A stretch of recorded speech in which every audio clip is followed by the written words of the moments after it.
So we are entering our third week of Boston Marathon training on the keto diet, and overall I'd say things have been going really well so far. I think the biggest problem and the biggest problem with trying to do any kind of diet and any kind of training regimen is sticking to a routine. This past weekend is a big indicator of how hard that can be. I had a 3-day weekend because of Martin Luther King Day, and the weekends in general are hard for me to stick to my routine because I'm not going to work, I'm not running at the same time, so it gets difficult to do all the same things that I'm doing throughout the week as I build a routine, taking vitamins, eating my meals, like I said, running and stretching all in the same time frame. So no big deal there, but a 3-day weekend I did get thrown off my schedule. I didn't do my long run on Sunday. I did it on Monday instead, which was kind of cool because it snowed here for the first time this year, and that was, you know, fun. It's always fun to get out and run when the snow is manageable to run on and it's not crazy. I'm coming off of a 14-mile run, and then today I got a quality session on the track, or partially on the track, that I'm going to get out and do some speed work with. So I need to be careful and be patient about how this workout goes. Overall, my ketosis levels, and I'm getting ready to check those here in a minute, have been steadily in the low ketosis to mid ketosis range. I think I did get into a high level of ketosis at one point last week, but all in all, it's been low to mid. And one thing that I'm going to be doing here from here on out and trying to do better at is to increase my fats levels. And one way that I'm doing that is I'm adding MCT oil to my coffee to try and up my fats levels a little bit there. And we'll kind of see how that works and see how that affects my ketone levels. But we're also trying to stay up a little bit later after eating our meal. For me, it's in the morning because I work nights.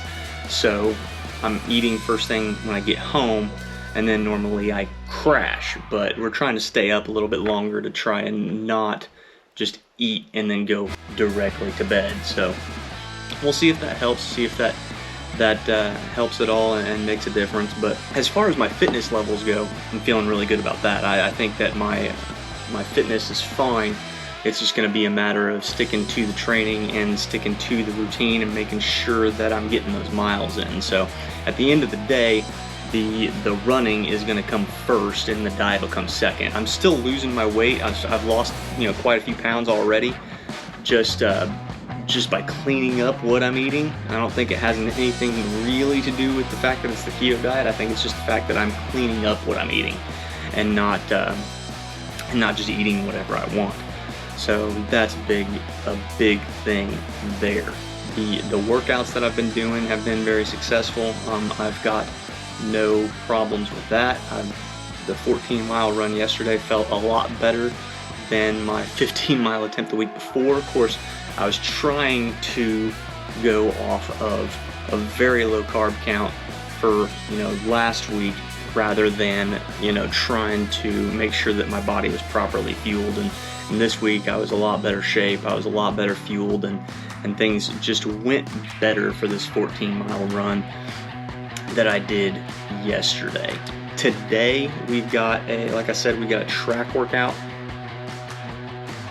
Partially on the track, I'm doing a mile at marathon pace, and then I'm going to be doing 400s, 10 of them at my threshold pace, and then another mile at marathon pace. So we'll see how this workout goes. I'm pretty confident in it so far. I don't think it's going to be a problem for me. So that will about do it. I'm going to check my keto levels here. Alright, we're going to take our trusty Keto Mojo meter here and check our ketones, see where we're at in ketosis before I get out for this workout. And I'm actually going to get out and walk the dog first. I've found that walking the dog is a good way to kind of warm up my legs.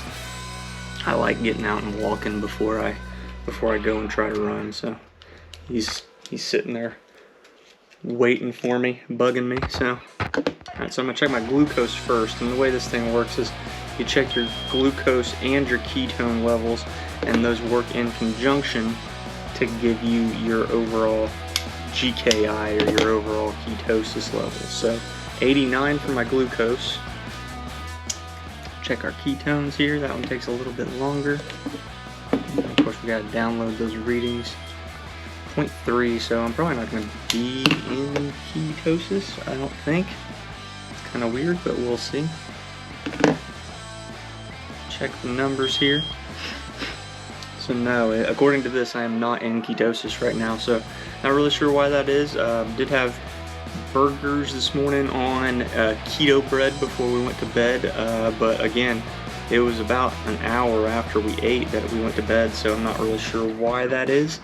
And I am having more fats. I put some MCT oil in my coffee, so maybe that's knocking me out. I don't know, but again, this is a total experiment, so we're still trying to figure out what works and what doesn't.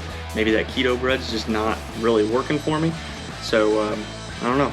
We'll figure it out. We'll keep experimenting. We'll keep trying things out. But as long as we stick to the routine, again, the running is what comes first, not necessarily the diet. So we're just going to keep plugging along and keep focusing on Boston. So, all right. So I'm out here at the university track today, getting ready to do a little bit of a quality session. I got 1 mile at marathon pace, which is around 6:10 to 6:15.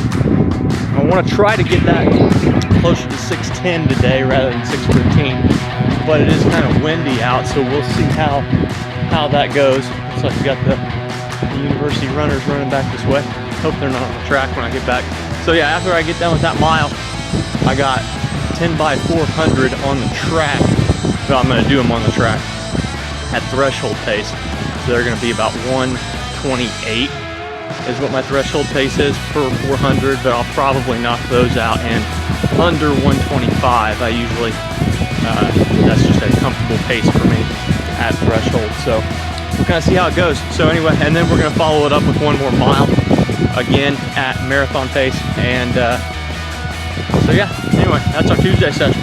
Okay, so we're done with our warm up now. Getting ready to start my first 1 mile rep. Again, I'm going about I want to go about 6:10 pace. It is windy today, but I got the wind in my back right now, so I'll be able to hit that fairly easily. Hopefully conserve some energy in the process too. Anyway, here we go. First 1 mile rep, 6:10.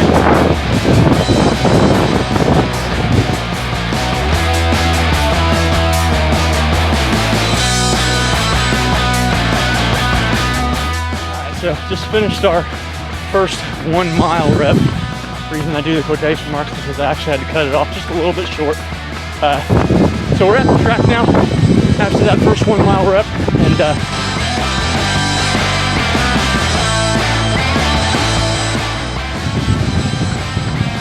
all right, so one down, 9 to go. That was a little fast.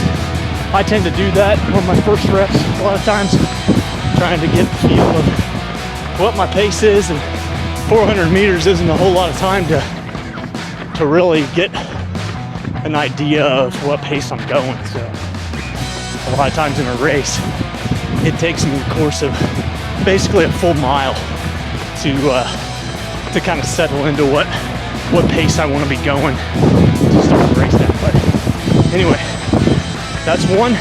We're on our 1 minute recovery right now. Then we'll get into our second rep.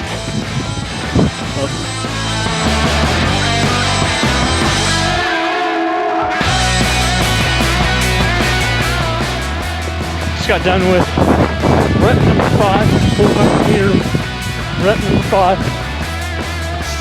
Still hitting my pace pretty good. A little slow in that last one, but that's fine. Like I said, the actual target was 128, so I'm coming in between 124 and 126 in the last 4. So 5 more to go. We're halfway there. Another 1 mile rep at marathon pace, and we'll be done for the day. Go home and went to work early tonight.